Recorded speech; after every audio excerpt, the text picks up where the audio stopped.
Welcome to the Mind Vine podcast, where we challenge the stigma associated with mental illness through conversations about a variety of issues impacting mental health.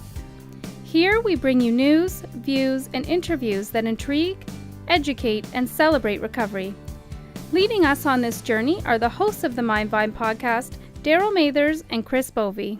So we are pleased to be joined on our Mind Vine podcast by Christina Stevens, a senior reporter at Global News. I know you wear a bunch of different hats, but you do focus a lot on lifestyle and health reporting. A lot of human rights reporting, Rights. whether it's a person with disabilities or other, a lot of human rights stories. I know, and when you've been to Ontario Shores a couple times, and we've always gotten to pretty interesting chats about media and mental health, and that's why we wanted to have you on, kind of have that perspective. And Chris and I both have a background in print journalism, mine a number of years ago. What's Chris. that? Yeah, exactly. It's just online now. It's just not online paper. It journalism, still yeah. exists. Yeah, and I know from my perspective, looking back at some of the stories I would have covered, and kind of my knowledge base around mental health was probably pretty low, right? It led to some I wouldn't say maybe bias is a strong word, but it certainly wasn't informed reporting all the time. I could have been more informed, I guess is probably a better way of putting it. Yeah. And part of that had to do with the times. Mental health wasn't something that we talked about. Suicide was something we certainly didn't report on. And it wasn't a conversation that had happened in our newsroom very often. It was just a completely different time. And I'm wondering, from your perspective, in your career, have you seen kind of the evolution of where mental health kind of fits into this decision making around stories? And 100%. There has been a huge evolution, thank goodness. I remember when I started out, the very word suicide was barely ever uttered in any news media, let alone on broadcast. There was this idea if you talked about any suicide, it would encourage copycats. And there wasn't a full discussion of it. If there was reporting on a high-profile individual, for example, it would just, here's what happened. Whereas now I think it's evolved a lot that people want to talk about this. Take Robin Williams for an example. There weren't just stories, here's what happened. Robin Williams took his own life. There were a lot of stories that came out of that about depression, about mental illness, about getting help. And I think that's a big switch from what it would have been like several years ago. I'm just wondering, I think we've evolved as media, but I wonder as news organizations, sometimes the specialty is disappearing. I mean, you have a great connection and you cover, but we'll see sometimes in print that the person that may be covering a mental health story might be the crime reporter, might be the court reporter, might be the city hall, and I'm just wondering from your perspective, is there concern that specialty of someone like you or an Andre Picard is sort of diminishing in the media? It's very difficult. The media has to do more and more with fewer and fewer resources, so it does make it more difficult. It's hard to have a specialization. I am very lucky. I get time to work on projects and do investigations, and that does make a difference, not only with your depth of knowledge, and I think generally it's fair to say the average person does not know much about mental illness, and journalists are the same. Right. But also about the type of coverage you can do. If I have more time to dig into a story like that, I can talk to an actual person who's impacted. I was reading an article that was very critical about media coverage of mental illness, and it rightly pointed out that in many stories, an actual person who has schizophrenia or depression or whatever it may be is not actually part of the story. There is no voice there. Right. And I think that's a fair comment, but you also have to understand within news, if you have to turn something around that day, it's very difficult to get those voices, and because of the stigma that exists, a lot of people they don't want to speak out about it and share their story. So it's a double-edged sword. We need those stories. We have to put them out there in order to change the stigma and get the conversation going. But in order to do that, you have to get past the stigma. I think it becomes a balance of time, because in today's world, I agree, it's still difficult to have people come out and talk about their very personal issues. But it's nowhere near as difficult as it used to be. Absolutely. People, and especially with social media playing such an integral role in our day-to-day lives, finding people with schizophrenia, with depression, who are willing to speak is, it makes it possible. You can reach those people. It's just there's so many demands on the world in general, and like you mentioned, like how many demands there are on reporters. I guess it's trying to find the balance between the time to get the story out, the deadline that you're facing, and the time you need to reach out to those people. And sometimes the two just don't mesh. Absolutely, and even getting the story to air, there are fewer reporters in your average newsroom now. So when they're deciding in the morning how many stories, which story they're focusing on, and that one is going to take a lot of resources, and they're saying, I don't know if we're going to get a full story on, well, maybe that one doesn't get the full story because of that challenge. And I think most reporters want to do a good job. I mean, I Absolutely. think we can be honest that some news outlets may pander more to the sensational, to the in-depth stories, but I see it as, a failure maybe on the mental health system too, as far as we need to be part of the solution. So what can we do as organizations or people in mental health to properly inform or support journalists that may be covering these complex issues? I think very similar to any other organization, be available, be responsive. Bring stories to us. We talked about a lack of time for research, that kind of thing. Bring great stories with real human beings, real stories to us, and hand it to us. Hey, here's the person you want to talk to who's been through this experience. Here's the expert that can provide some larger perspective and education on it. And a lot of times that way that will get out there. That's what Darryl has been doing with some of the stories we've been working on, and that has allowed us to do the kind of stories that we're doing. Right. One of the things about mental health, it's come a long way in a short period of time. And in terms of just being able to speak about it, having patient stories. And I think there is a real greater sense of understanding when somebody's going through depression or somebody's dealing with anxiety. But when you start talking about the more severe mental health issues, more severe mental illnesses, maybe that result in a not criminally responsible verdict that includes violence, there is not the same level of understanding. There's not, 100%. They're 100%. Especially like you mentioned, the crime type of stories, the instant public response, you see it, but they're getting off. They're walking away. Yeah.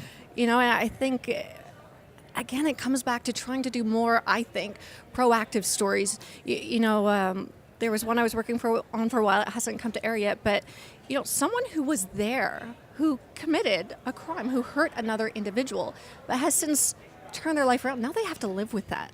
Mm-hmm. And even though that wasn't them per se, to get those kinds of stories out so people can see it from that perspective instead of just, here's a horrible tragedy that happened and here's a person to blame.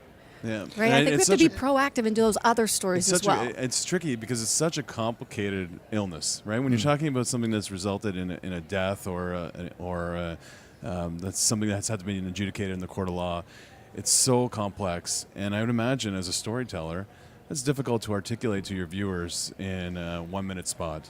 Exactly. I think it's really difficult. And you have to, a lot of times just focus on, obviously, if it's a court decision, the main points. Here's what the judge said, the defense, the prosecutor. You don't have time to get into any of the background and the understanding of mental illness or anything like that. So the takeaway in those situations is pretty superficial. Mm-hmm. And that's, where we've come as a society. We're very we want short, instant information. We're reactive instead of proactive. So if somebody with a mental illness commits a sentinel event, it's easy just to report on that and everybody have an opinion and it grows, as opposed to a reporter or someone saying, okay, let's go back and look at the 10 years prior to this and see where the system failed this individual. Like, that's a harder to do, and it's easier to react to these sentinel events. It is, and because it is such a complex issue, it's we've talked about the stigma. I think society has come a long way in reducing stigma around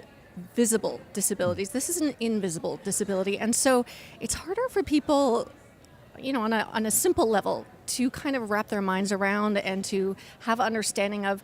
So it's so complex, and like Darryl said, I'm lucky if I get 2 minutes right for a story. It's hard to get into something as complicated as this and to try and get some understanding of it in that short of a time. Right. In the stories that you've done over the years about mental health or about mental illness, I think of the one that you were just at Ontario Shores for about Chelsea. One of the benefits. She makes me smile. Yeah, she's fantastic. Yeah, I just she's need to great. say Chelsea and I smile. Yeah. She's a wonderful person. One of the things I kind of look at fondly about the media today, because I never got to experience it because I was out before social media really became prevalent, is that the ability to get reaction to your stories almost in real time. Right, it used to be like coming from a newspaper background. You put the paper out, and then like maybe you get a letter to the editor. Usually, they're not too flattering. They were never, like very few people took the time to write. Email them now. Yeah, Trust me. Email them, or or like now you see it on, like I think back to the Chelsea's, where we could see right away the impact that her story had thanks to social media. So, as a storyteller, as a journalist. How has social media kind of changed the way that you go about your job, or the way that people react to the work you do, I guess? That's a tough one, because I don't like to, in a sense, react to social media input on my stories, because I think the story stands for itself, and I'm not going to necessarily change something in reaction. I mean, there's a lot of negative and positive on social media.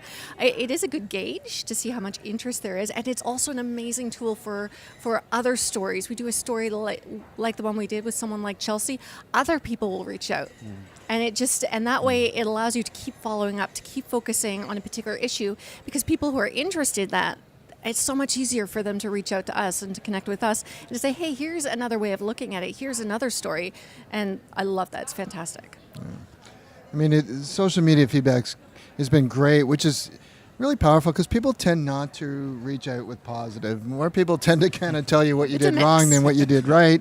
And sometimes you can get caught up in the vocal minority sometimes. And it I'm saying sometimes it gives voice to people who otherwise... Well, I always say we love social media, but I always say sometimes it can bring out the worst people and the worst in people as well, because they feel there's no accountability to some of the things that they say. Well, Chelsea's an excellent example. She was bullied online. There was a Facebook page, basically calling for her to die. I mean, that's horrible. That's social media at its worst. As you said, at its best, it can help reduce stigma and get rid of sort of bring things from behind the curtain. Yeah. It's funny, because when we did the story, when Chelsea first told her story a couple of years ago, it was a lot about her experience with social media, right? For our audience, this is a young girl who was 15, 16 years old at the time, but most of her preteen and teen years, she had been bullied physically. She had been she'd been pushed downstairs. She had been thrown into a creek. She just had a really difficult time, basically, most of her adolescence. And it continued online, where she was being bullied with messages. She would post something on Twitter and get responses that were less than flattering. And she was hesitant, I think, when we first shared her story, because she's going back out there. But then when she first shared her story with us, the positive reaction, I think, was vindicating for her, right? And people were a little bit older at that time too, like her peer group, and she was able to experience both the worst in social media as an adolescent and the best in social media. But I was just going to say, I agree. I think sometimes, though, in her perspective and our perspective, that this small minority seems like everyone. So when you're hearing this stuff and you're afraid to tell about it, but there's so many supportive people that just don't know, and by sharing your story, they come to the forefront, but you don't know they're out there. You think everybody, that person that's bullying you or tormenting you, you think that's representative of a broader picture. And I think that's what sharing her story. There were so many people that came out and said, good for you. People that were at her school that were kind of just on the fringe, that weren't supportive or negative, but didn't know. And they're like, oh my God, you went through that, right? So that's the power of the storytelling. And when you were saying, she felt, should she speak out? She has to go back into a school environment. And I think it's sort of a parallel in a different way, but in the same way for adults in the working world. And again, it goes back to the stigma. They're away from work. Do they want to tell anybody why? Because what's going to happen? They're going to come back to work. Maybe it won't be as obvious bullying, but they're worried about their career, their coworkers, how people will react.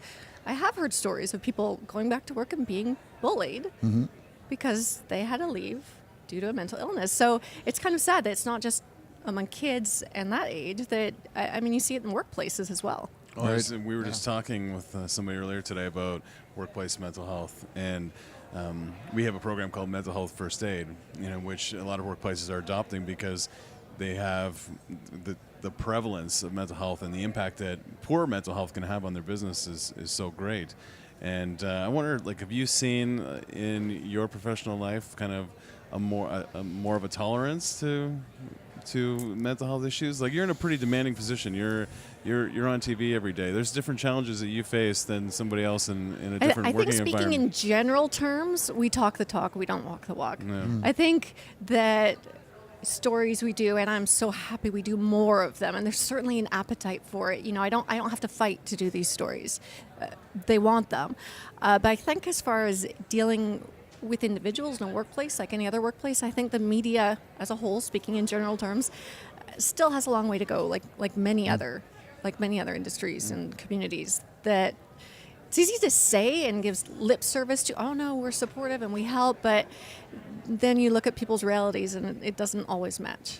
It's easier to be supportive when it's not impacting your day-to-day life. Yeah, I think exactly. we've all experienced, whether it's mental health or anything else, right? When you work for an organization or you're part of a group, it's one thing to have a policy that permits certain privileges. It's another thing to make people comfortable in accessing their rights and privileges. Exactly. A policy is just that. It's something written on a piece of paper. It's what the reality is that people are dealing with. And we talked about that too. It really has to be top down. If the CEO speaks about mental health, or a VP talks about, I was off for postpartum depression, I think that empowers people in the company to feel okay to share that story, because I could still make that higher role. Look at what they become sharing the story. Where people won't look down on me. They won't think I'm weak. Exactly. Right? Well, you're seeing it with celebrities right now, right? Like Kristen Bell is the one we've talked about recently. You talk about her all the time. I think she may be filing a restraining order pretty soon. No, but she is. So she just came out recently and talked about her struggle with anxiety and depression. And she's been battling it for 15 years. Yeah. So why is she talking about it now? Because she finally feels comfortable. I'm assuming she finally feels comfortable in her career, as well as who she is as a person, to come out and speak about it. I'm sure there was some anxiety that it was going to negatively impact her career. Imagine if you were a young actor beginning in Hollywood and you sort of had a little bit of success, but you're just on the edge, and then you start talking about difficulties with anxiety or other mental illnesses. I don't think they'd see you as all that bankable. Well, Exactly. we had that when we had Joe Pantoliano at our hospital, and he From talked The about Sopranos. from The Oh, Fugitive, and The Fugitive, Sopranos. So he's been very active in a mental health advocate, but he talked about, producers calling his agent saying, well, what if he has a breakdown on set? Like, how are you going to guarantee I'm not going to be, behind in filming? And it's like that stigma exists. Everywhere. It's sort of to change the subject, but along the same lines, the one that I was most horrified by, do you remember the German pilot that crashed the plane? Yep. Do you know how many people I heard after that? I mean, what made me think of it, you're saying, is he going to break down on set? So people are saying now, are you capable? You've had a mental illness, are you capable? How many people said, how could they ever let a person who had depression fly a plane? Yeah. Seriously. Yeah. Do you know how many times I heard? I'm like, seriously? Yeah. I'm pretty sure there's people out there driving buses and cars and like, Yep. and that is a concern. And then how the media covers that is. I mean, that one in very particular was important. very tough. As somebody invested in mental health and eliminating stigma, the headlines associated with that incident, and even some of some of the violence that's occurring in the U.S. The debate over gun control versus, they always point to it being a mental health issue, and I don't have an opinion either way. That's not my country, but the coverage that you see from some of those places, it's tough to look at. Well, one of the things they were saying is that perhaps any job like that doctors should have to report to the employer if they were treating someone for a mental illness. Really, how many people do you think, given the stigma that we're talking about that still exists, are going to go and get help? Right.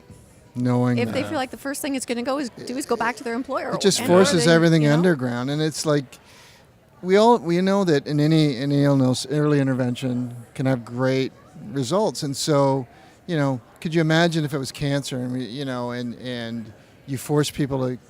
You didn't hear about cancer until it was in the 4th stage or something, because we don't want to share because it's going to impact my job.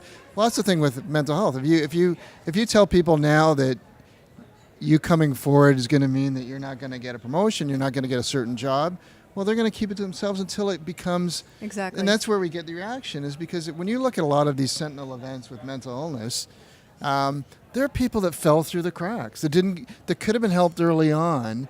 And because of that, we only help them now because they came through this door. They finally came to the bottom where it's police intervention or court intervention to get help because we failed them as a society. And that's what we're doing. I was talking to a young woman who works at a food chain, and she was saying they're introducing a new policy where, as part of their medical benefits, it's going to include, I don't know the exact numbers, that's why I'm not naming them, but it's something like $5,000 for help for mental illness. Wow. Do you know how few, most of them, you can go to the doctor, you can go to the physio, can you go to a psychologist? Is that covered? And that's also important if you start adding those kinds of things in. Yes. Maybe more people will get help sooner. And That is great. Looping back to the media, there's sports are filled with stigma in infusing language. Notorious. Sure. Oh, I the gotta think of lexicon? one. Like it is baffling to me in today's world that they seem to be the last one to make the adjustment. You see it all the time. The word psycho, or same that- a lot of Schizophrenic? homophobic yeah, type. exactly. And you see it you see it in mainstream sports media that they don't shy away from those terms. And I think the world has changed a bit. I mean, we still have there still are words that are stigmatizing that are in our lexicon, but from your perspective, are you more careful with the words that you would use in your in professional life? Absolutely. I will fully admit, last time I was there were a few at Ontario Shores. There were a few times, I joke around a lot with my cameraman, that I went to say something and I thought, wait a second, is that an appropriate word choice that we just use in everyday life? Mm-hmm. That all of a sudden, when you're more aware, it really isn't appropriate. It's a whole different level when you're, broadcast or print media. Very, very careful. And I think that there's a duty for the media to kind of lead the way on this, to use terms appropriately. I mean, the simplest one is when you're discussing a disability, it's the person first and the disability second. You don't say a blind person. It's a person. It's a person who has a disability or who is visually impaired. And I think it's important that the media does pay attention and start to use correct terminology, and even in more casual banter or ad lib, be careful of word choices, because I think it does impact day-to-day life and what's acceptable and what word choices other people use. Like one that comes out all, not just sports, but crazy is used to define anything that doesn't make sense. So if a politician makes a decision or something, a columnist will say, what a crazy, why can't they just be stupid? Why do we define that as like a bad decision? It seems like anything that we don't understand or makes sense to us, we define as crazy. It's a long road, right? Yes, yeah, I mean, seriously, these words, they've been part of the mainstream for so long. Yeah. Right? Yes. Mainstream media, mainstream society. And we've come a long way with a lot of, again, the visual disabilities, but I think there's still, it's the next one wave. to tackle. It'll be the next wave. Yeah. We've heard the last couple of years a lot about transgender, and I think transgender and mental illness are sort of the last areas where it seems to me a lot of people are still comfortable being public, not media, I'm just talking about the average person who I talk to, are still comfortable being a bit discriminatory or putting down or making jokes about in a way that they would never do today in this day and age about other issues that they would have in the past. I think those are the two that are kind of left. They're like the last great Victorian shames. You can pretty much be anything you want in today's world, but you can't have mental. You can't be crazy, right? You can't be any of those stigmatizing words. But years ago, now people will call them out. If you said someone was retarded, today people will stop you and say, not acceptable, right? We're just not there when it comes to mental illness or transgender issues. Hopefully that you agree. Hopefully we're sooner than later. We're going to stop people. The last frontier. Yeah. I hope so. It's going to take a long time, but I just find some of the more extreme words, right? Like psycho, like bipolar, like you're seeing there's some pushback now, right? Like you're seeing with body shaming in women on social media. I think of a model who recently took a picture of a woman changing in a gym in LA and posted it on her Twitter account. and completely disrespected this woman, and the backlash that she got. She lost sponsors. She's lost her livelihood, and it's going to take some time until we're there. But I am surprised that some of those more severely stigmatizing words are still part of it. Yeah. Like crazy, I understand. It's been part of our, like, I don't like it, but I can understand it. But some of the other ones, it's like, really? Like, we can't find a better way to describe that? And sometimes, sorry, I was just going to say, sometimes it's not just the words that, sometimes you let that go, it's the intent. Yeah. You know, what's the intent behind, like if somebody just says, man, I had a crazy day, I'm not going to, hang on a second, but if they call if it's personal, if they make that personal against somebody as a negative, that's when you got to stop them and say, not cool. Do you think some of it goes back again to a lack of understanding? For example, and whether it's the average person or your average journalist, myself included, you know, how much does the average person understand or know about, for example, schizophrenia? They don't. Really? What, other than what does the average person heard? Oh, wow, somebody heard voices in that. What? Really? Yeah. So I think it's that lack of understanding makes it sort of, in people's minds, a bit permissible. Even not even the average full of person, it. like you run into people, especially around the non-criminally responsible verdict, right? There is so much misinformation and unknown around that. We have to do a better job as a service provider in educating people about that. But in day-to-day conversations, when there are prominent trials going on or there's a NCR verdict handed out, you're talking to people who are maybe in EMS services or in community health organizations. And they don't understand it sometimes. And some of the conversations I have, I'm like, we're not even there yet. And some, it's disappointing and it's discouraging at times.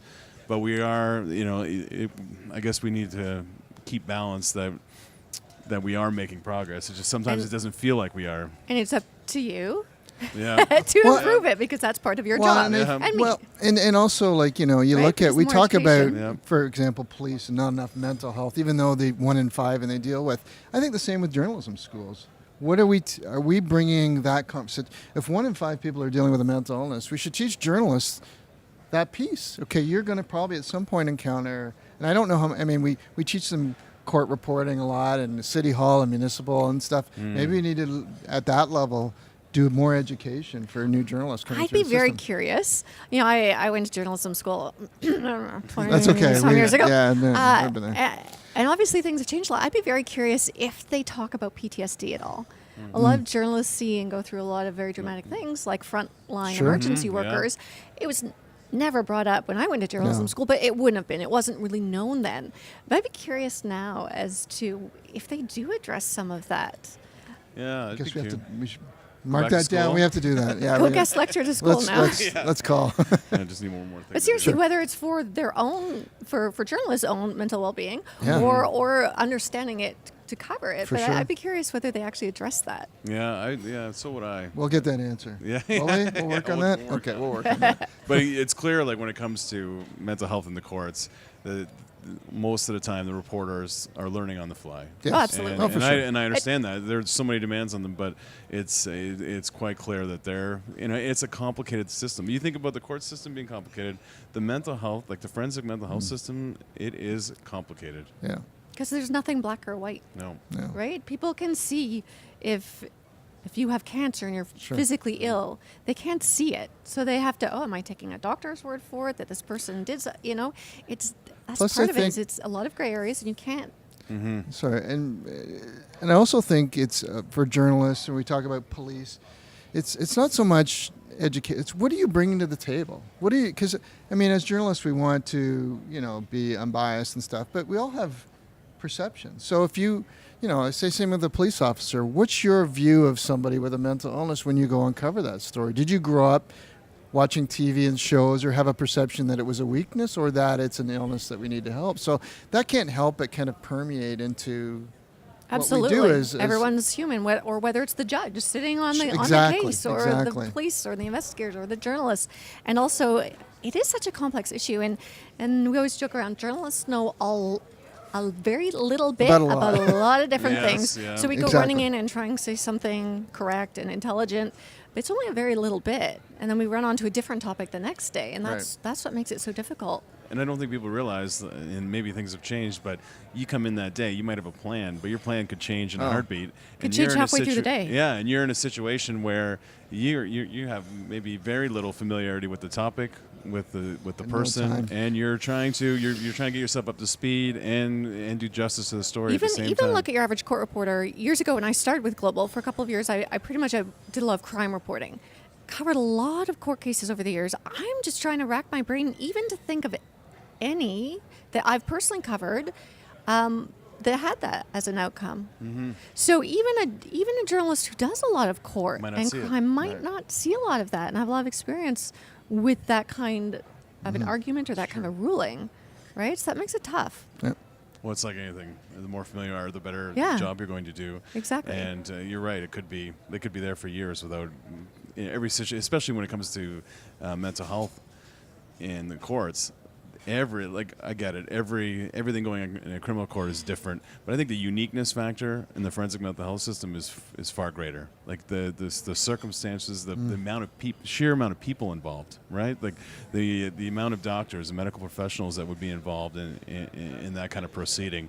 It's a lot to get your head around. And again, because you can't do a test. Here's a blood test. You test for this or that. It's so much more complex, right? Well, this was great. Yeah, that was good. We could go on for another hour probably, but thank you very much for joining us. Thank you very much for giving me the opportunity. I really enjoyed it. Great. And it's what's it like to be on the other end of questions? Like, have you had that experience before?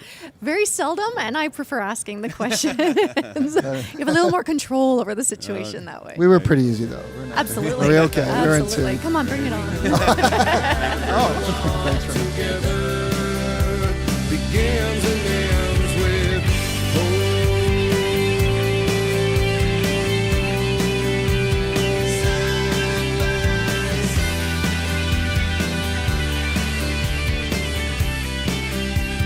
Begins and ends with hope.